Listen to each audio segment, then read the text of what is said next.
نحمده ونصلي على رسوله الكريم اما بعد فاعوذ بالله من الشيطان الرجيم بسم الله الرحمن الرحيم قال الله تبارك وتعالى في كلامه المجيد والفرقان الحميد وقلنا يا آدم اسكن أنت وزوجك الجنة وكلا منها رغدا حيث شئتما ولا تقربا هذه الشجرة فتكونا من الظالمين فأزلهما الشيطان عنها فأخرجهما مما كانا فيه وقلنا اهبطوا بعضكم لبعض عدو ولكم في الأرض مستقر ومتاع إلى حين صدق اللہ العلی العظیم۔ میرے واجب الاحترام سامعین، ان آیات کے اندر اللہ رب العالمین سیدنا آدم علیہ الصلاۃ والسلام اور شیطان کا تذکرہ فرما رہے ہیں۔ ارشاد باری تعالی ہے، ہم نے آدم علیہ الصلاۃ والسلام سے کہا کہ آپ رہیں اور آپ کی بیوی جنت کے اندر، اور اس جنت کے اندر وسعت کے ساتھ، کھلے دل کے ساتھ، کشادگی کے ساتھ تم دونوں کھاؤ پیو جہاں کہیں سے چاہو، لیکن اس درخت کے قریب نہیں جانا وگرنہ آپ ناانصافوں میں سے ہو جائیں گے۔ اب اللہ تعالیٰ نے جب آدم علیہ الصلاۃ والسلام سے یہ فرمایا کہ آپ اس جنت کے اندر رہیں اور ساتھ اپنی بیوی کو بھی اس جنت کے اندر رکھیں، کھلے دل کے ساتھ کھائیں اور پئیں، جس چیز کا دل چاہے وہ اپنی ضرورت کے مطابق آپ کھائیں۔ ملحدین یہاں جنت سے مراد اردن کا ایک باغ لیتے ہیں۔ حقیقت یہ ہے کہ یہ جنت وہ جنت ہے جو حساب اور کتاب کے بعد اللہ رب العالمین نیک لوگوں کو عطا کریں گے۔ ان کے لیے وہاں پر خاص انتظام ہوگا۔ اس جنت سے مراد وہی جنت ہے جو دنیا میں کامیاب لوگوں کو اللہ رب العالمین آخرت میں عطا کریں گے۔ اور یہاں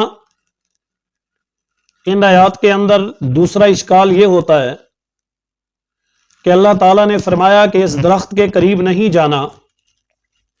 اب اس درخت سے مراد کس چیز کا درخت ہے؟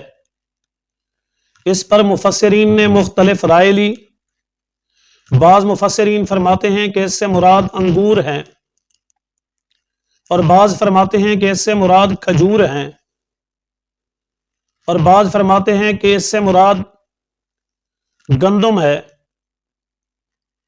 اب اگر بات گندم کی آئے جس پر اکثریت کی رائے ہے تو پھر اشکال پیدا ہوتا ہے کہ گندم کا تو پودا ہوتا ہے، درخت نہیں۔ یہاں اللہ رب العالمین درخت فرما رہے ہیں، تو اس کا جواب یہ ہے کہ یہ بات جنت کی ہو رہی ہے، دنیا کی نہیں۔ جو چیزیں دنیا کے اندر پودوں کی شکل میں ہیں، جنت کے اندر وہ درختوں کی شکل میں ہوں گی۔ اس لیے اللہ رب العالمین نے فرمایا کہ اس درخت کے قریب نہیں جانا۔ پھر یہ اشکال ہوتا ہے کہ اللہ رب العالمین نے جب منع کر دیا تو سیدنا آدم علیہ الصلاۃ والسلام اس کے قریب کس وجہ سے گئے؟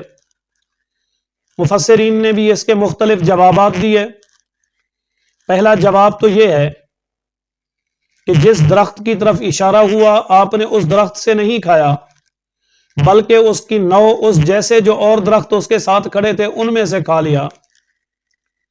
اور دوسرا جواب اس کا یہ ہے کہ آپ نے یہ سمجھا کہ یہ جو منع کرنا ہے یہ ناراضگی والا نہیں بلکہ بہتری والا ہے، یعنی مقصد یہ ہے کہ جیسے مکروہ تحریمی، مکروہ تنزیہی، مکروہ تحریمی سے مراد یہ چیز حرام ہے، مکروہ تنزیہی سے مراد کہ اگر آپ کھا لیں تو جائز ہے، نہ کھائیں تو بہتر ہے۔ یعنی انہوں نے یہ سمجھا کہ اس سے مراد مکروہ تنزیہی ہے کہ اگر میں بچ جاؤں تو اچھی بات ہے، اگر میں اس سے کھا لوں تو یہ بھی ٹھیک ہے، جائز ہے۔